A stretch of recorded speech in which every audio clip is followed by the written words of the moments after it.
السلام عليكم ورحمة الله وبركاته. أهلا بكل عشاق نادي الهلال السعودي حوالين العالم. النهاردة إن شاء الله بإذن الله هتكلم معاكم عن صفقات نادي الهلال السعودي الجديدة، ويمكن أول صفقة منهم صفقة غريبة وغير منطقية، وهي لمهاجم كبير ومستواه متميز جدا جدا في كل الدوريات الأوروبية. وكمان هتكلم معاكم عن اللاعبين اللي رجعوا والحمد لله من الإصابة في المعسكر في ألمانيا. وفي الآخر كده هنتكلم عن الانتخابات شوية، انتخابات رئاسة نادي الهلال ورئاسة مجلس إدارة نادي الهلال السعودي. أول صفقة هتكلم معاكم فيها النهاردة وهي صفقة غريبة جدا جدا بالنسبة لي، لاعب غير متوقع تماما، هو مهاجم، واحنا فعلا محتاجين مهاجم دلوقتي. وأي واحد هلالي توقفه في البرازيل ولا ألمانيا ولا أمريكا يقول لك احنا مستنيين المهاجم الجديد بدل متروفيتش طبعا، واللي هو على الأغلب هيرحل. النهاردة وبشكل رسمي كل الصحف اتكلمت عن جريزمان، اللاعب والنجم الفرنسي جريزمان، وأن الهلال مهتم الآن وبدأ يتواصل شفهيا وليس رسميا مع النجم الكبير أنطوان جريزمان عشان يضمه لنادي الهلال. ووفقا لموقع ديفينسا سنترال الإسباني فإن الهلال يستعد لتقديم عرض رسمي لنادي أتلتيكو مدريد خلال الأيام المقبلة من أجل التعاقد مع مهاجمي الفرنسي جريزمان.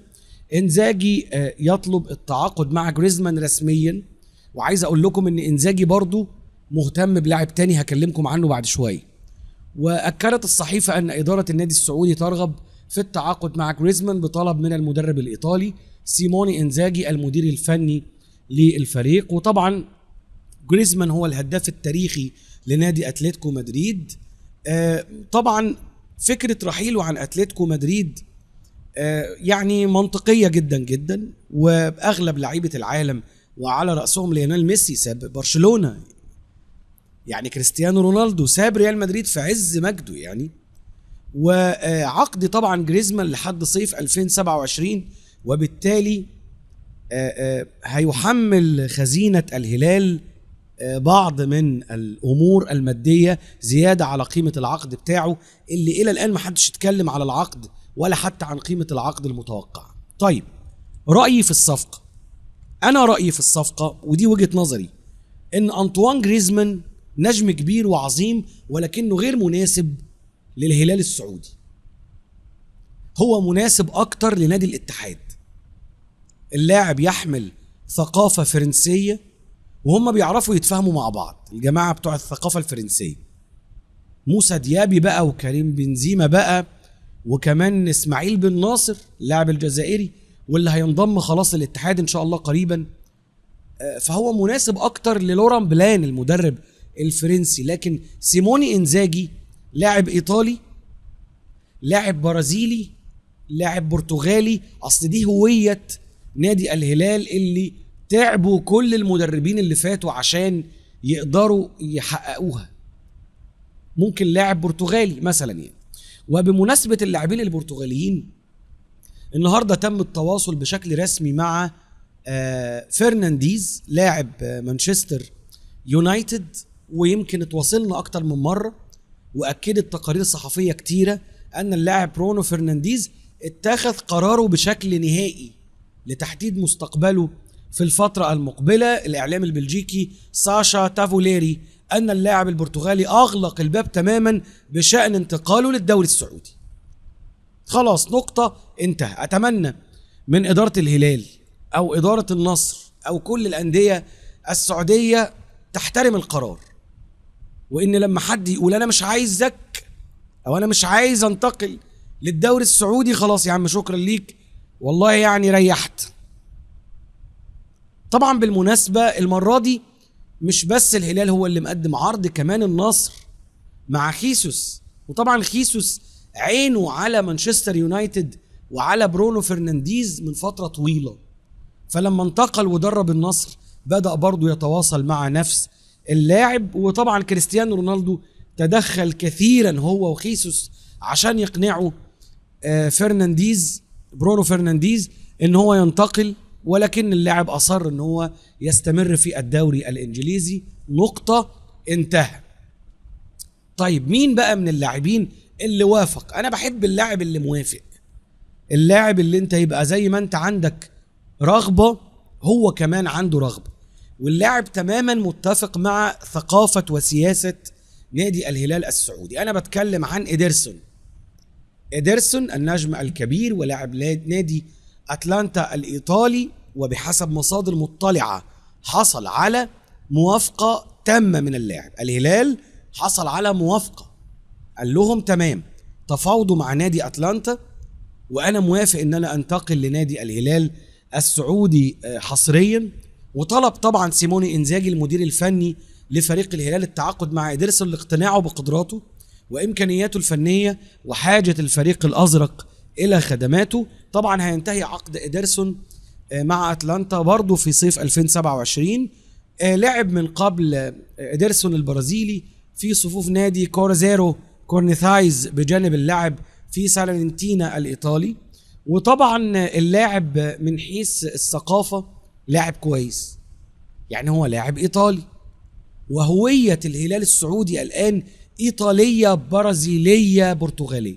طبعا اللاعب أصلا برازيلي ولعب على فكرة 3 مباريات مع المنتخب البرازيلي على فكرة. أيضا بالمناسبة إيدرسون 139 مباراة مع أتلانتا، 13 هدف، 4 تمريرات حاسمة، يجيد اللاعب في أكتر من مركز زي لاعب الارتكاز الدفاعي، طبعا بالإضافة لأنه هو مهاجم من الطراز الرفيع رغم أرقامه الغير مبشرة، ولكنه مع الهلال هيكون مختلف تماما. ناتي لملف خطير وهو ملف نونيز.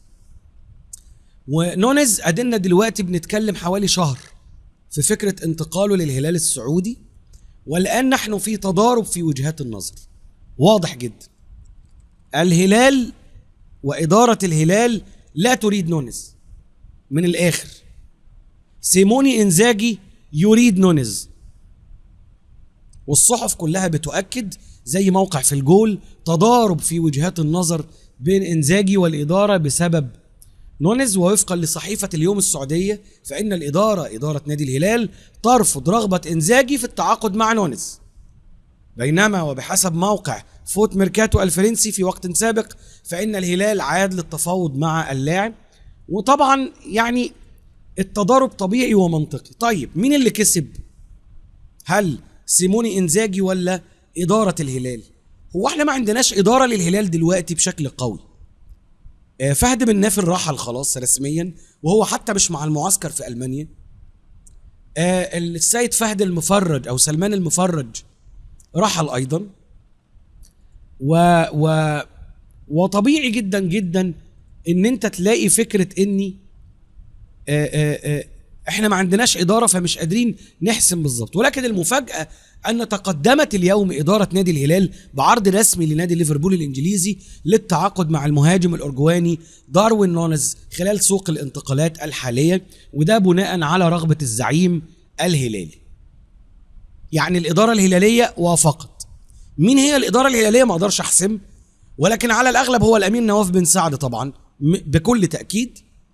ليفربول رد رسميا وقال والله احنا عندنا سعر محدد لبيع داروين نونيز، السعر هو 70 مليون يورو كسعر مبدئي للتخلي عن خدمات المهاجم، والذي انضم للفريق صيف 2022 قادما من بنفيكا مقابل 85 مليون يورو. وطبعا هو ما زال مرتبط بعقد مع ليفربول لحد 2028، يعني كمان هم بيحملوا تكلفة فكرة ال3 مواسم المتبقية. نونيز مرفوض من الجماهير الهلالية، مرفوض من الإدارة الهلالية، مقبول جدا جدا من سيموني إنزاجي. الوضع صعب من وجهة نظر. عايز أقول لكم بالمناسبة إن ليفربول وافق رسميا، يعني الصحف الإنجليزية أكدت إن ليفربول ما عندوش مشكلة إن هو يبيع اللاعب للهلال لو هيدفعوا 70 مليون يورو في خدمات اللاعب. ودي يعني طبعا القيمة مناسبة لأنك بتبيع لاعب من أكبر دوري في العالم الدوري الإنجليزي. رقم 2 اللاعب مستواه متراجع، ولكن سيموني إنزاجي هو المدير الفني وهو اللي مقتنع بيه، والموضوع عرض وطلب في النهاية. أنا أتمنى إن احنا الانتخابات تطلع بسرعة، وإن الأمير نواف بن سعد يستلم منصبه كرئيس لنادي الهلال، وطبعا عودة الأمير نواف بن سعد بتفويض وصلاحيات موسعة وبدعم كامل من العضو الشرفي السيد الأمير الوليد بن طلال. وننجز بقى. ليه ننجز؟ لأن السيد الأمير نواف بن سعد هو من زمان على دراية بدهاليز الهلال وبقدرات الهلال وإمكانيات الهلال، وعامل معاه إنجازات طبعا قديمة ومعلومة جدا جدا لكل هلالي أصيل. ثانيا، فكرة ان احنا عندنا رئيس لنادي الهلال جديد ده هيأمن لنا صفقات بسرعة، لأن الوقت ضيق أمامنا. ويمكن أول قرار من نواف بن سعد طلع بيه رسميا قبل حتى ما يبقى رئيس لنادي الهلال ان هو عايز يرجع المفرج مرة أخرى، وأنا أراه قرار جيد. ولكن طبعا المفرج رفض، ودي مش محتاج كلام يعني. السيد فهد المفرج رفض فكرة ان هو يستمر مع نادي الهلال، وبالتالي هيكون عندنا بحث الآن طبعا عن بديل.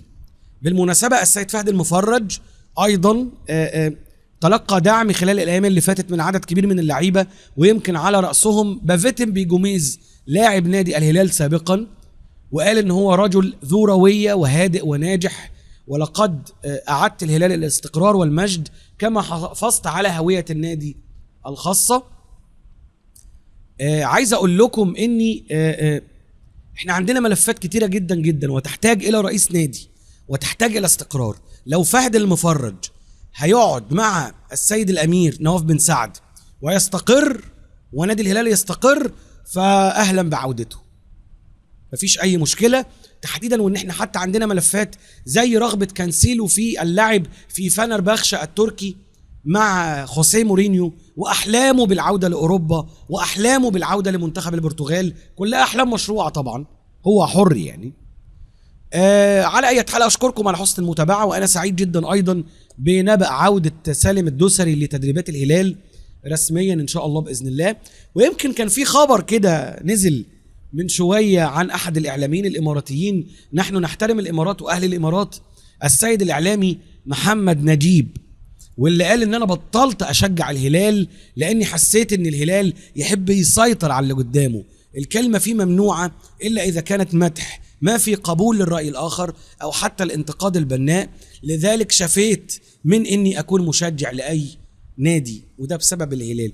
عايز اقول لك يا استاذ محمد نجيب، ونحن نحترمك ونقدرك، نادي الهلال السعودي بينتقد من الاعلاميين السعوديين. انت بس يعني هل متخيل معايا الامر؟ على اي حال اشكركم على حسن المتابعة، دمتم في امان الله، والسلام عليكم ورحمة الله وبركاته.